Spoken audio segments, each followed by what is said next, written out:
Hello everybody and welcome back to another EDH deck tech idea. Today we are talking about Sek'Kuar, Deathkeeper. He's a 5 mana for free, and whenever another non-token creature you control dies, create a free 1 black and red Graveborn creature token with haste. Sek'Kuar is quite a niche commander, but with being an orc shaman he hits a really cool theme, so let's build a deck around him. Due to the fact that we want to sacrifice a bunch of our non-token creatures, we will need to sacrifice creatures that will come back over and over again, which is why we feature all of these returnable skeletons. For example, Reassembling Skeleton, a 2 mana 1/1, and for 2 mana return Reassembling Skeleton from your graveyard to the battlefield tapped. We also play Skeleton Crew, a 4 mana 3/3, and each other creature you control that's a skeleton or pirate gets +1/+1. Whenever one or more creature cards leave your graveyard, create a 2/2 black skeleton pirate creature token. It also has a recursive activated ability for 6 mana, return Skeleton Crew from your graveyard to the battlefield tapped.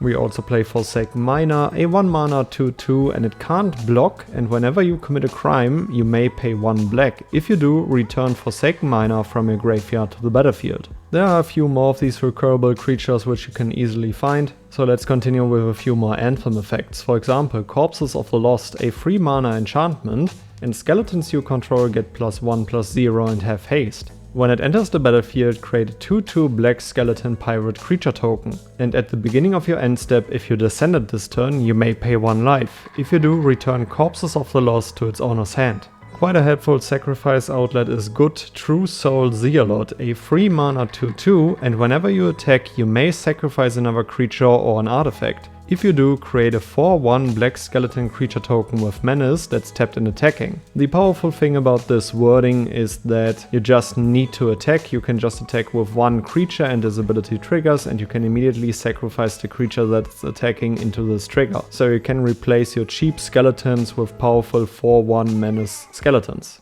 We also play a very powerful enchantment in this theme. It's Skeletal Swarming, a 5 mana enchantment, and each skeleton you control has trample, attacks each combat if able, and gets +X/+0, where X is the number of other skeletons you control. At the beginning of your end step, create a tapped 1/1 black skeleton creature token. If a creature died this turn, create 2 of those tokens instead. This enchantment can get out of hand really quickly and it hits a really cool theme in this deck. And now let's talk about sacrificing our creatures while we also control the board. This is why we play powerful Edict Creatures like Flashback Marauder, a 3 mana 3/1, and when it enters the battlefield each player sacrifices a creature. Just as Demon's Disciple, a 3 mana 3/1, and when it enters the battlefield each player sacrifices a creature or planeswalker. Merciless Executioner, a 3 mana 3/1, and when it enters the battlefield each player sacrifices a creature. We want to control the board and also sacrifice our creatures, so we also play Lightning Skelemental, a 3 mana 6/1 with trample and haste. Whenever Lightning Skelemental deals combat damage to a player, that player discards 2 cards. At the beginning of the end step we have to sacrifice Lightning Skelemental, which will also trigger Sek'Kuar. Another helpful creature in this deck is Shriekmaw, a 5 mana 3/2 with Fear, and when it enters the battlefield, destroy target non-artifact non-black creature. But we are interested in its evoke costs, so we can use it as a removal spell, and due to the fact that it will immediately sacrifice itself, we will also get another Sek'Kuar Deathkeeper trigger. Last but not least, we will play the most powerful of all of those Edict Creatures. It's Plaguecrafter, a 3 mana 3/2, and when it enters the battlefield each player sacrifices a creature or planeswalker. Each player who can't discards a card. We are in Jund colors and our commander costs 5 mana, so we are also looking forward to ramp a little bit in this deck, which is why we play Nature's Law, a 2 mana sorcery, search a library for a forest card, put that card onto the battlefield and then shuffle. Ramping with creatures in this deck is extremely powerful, because Sakura Tribe Elder, for example, a 2 mana 1/1, and we can sacrifice it to search our library for a basic land card, put it onto the battlefield tapped and then shuffle. So even if we draw Sakura Tribe Elder in the late game while Sek'Kuar is already on the battlefield, it's not just a basic land that we find to the battlefield, but due to the fact that we will sacrifice Sakura Tribe Elder, we can also get a Sek'Kuar trigger. Solemn Simulacrum, a 4 mana 2/2, and when it enters the battlefield, we search our library for a basic land card, put it onto the battlefield tapped, and then we shuffle. When it dies, we may draw a card. We also play Fertilid, a 3 mana 0/0, and it enters the battlefield with 2 +1/+1 counters. We can pay 2 mana and remove a +1/+1 counter from it, so target player searches their library for a basic land card, puts it onto the battlefield tapped and then shuffles.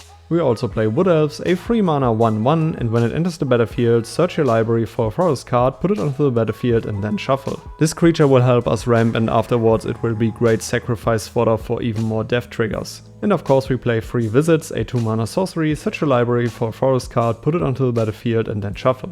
We will use even more powerful sacrifice mechanics to abuse Sek'Kuar's trigger. For example, Primal Growth, a 3 mana sorcery, and we can kick it by sacrificing a creature. Search your library for a basic land card, put that card onto the battlefield and then shuffle your library. If it was kicked, instead search your library for up to 2 basic land cards, put them onto the battlefield and then shuffle your library. For even more mana advantage, we also play Ashnod's Altar, a 3 mana artifact, so we can sacrifice a creature to add 2 colorless mana. A powerful tutor in this deck is Eldritch Evolution, a 3 mana sorcery, and as an additional cost to cast Eldritch Evolution, sacrifice a creature. Search your library for a creature card with converted mana cost X or less, where X is 2 plus the sacrificed creature's converted mana cost. Put that card onto the battlefield, then shuffle your library and exile Eldritch Evolution. As a great instant speed reaction, we play Momentous Fall, a 4 mana instant. As an additional cost to cast a spell, sacrifice a creature. You draw cards equal to the sacrificed creature's power, and then you gain life equal to its toughness.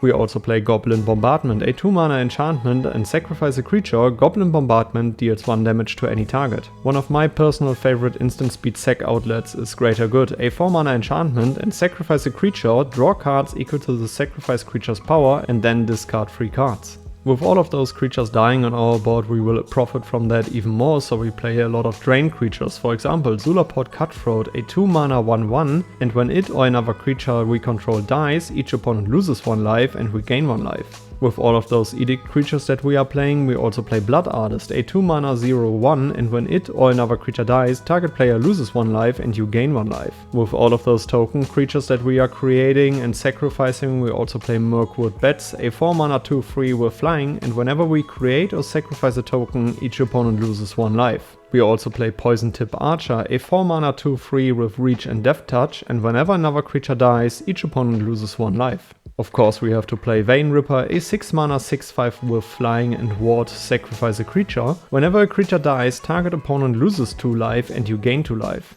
We have a lot of death triggers in this deck, so we also play Driftnot, Carnage Dominus, a 5 mana H3, and if a creature dying causes a triggered ability of a permanent you control to trigger, that ability triggers an additional time. For 2 black Phyrexian mana and exiling 3 creature cards from your graveyard, you may put an indestructible counter on Driftnot, Carnage Dominus. You want to win more? You get it. Harmonic Prodigy, a 2 mana 1/3 with prowess, and if an ability of a shaman or another wizard you control triggers, that ability triggers an additional time. This additional trigger mechanic will help you to create an army of Graveborns really quickly. And last but not least, we also play Junji, the Midnight Sky, a 5 mana 5/5 with flying and menace, and when it dies, choose 1. Each opponent discards 2 cards and loses 2 life, or you may put target non-dragon creature card from a graveyard onto the battlefield under your control, and you lose 2 life.